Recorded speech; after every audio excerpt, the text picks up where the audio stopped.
Be they senior teachers or junior ones, renowned teachers or unknowns, so long as we have received the Buddhadharma from them.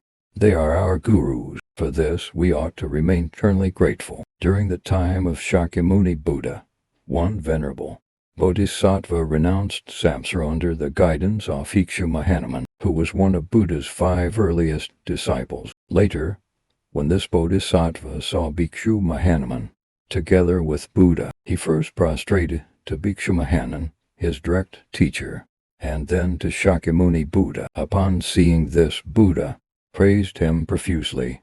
Your conduct is correct. You should always first pay homage to the teacher whose kindness you have received. Bhikshu Mahanaman's wisdom and virtue certainly cannot be compared to those of Buddha, but Buddha said this to remind everyone never to forget the kindness of his or her guru.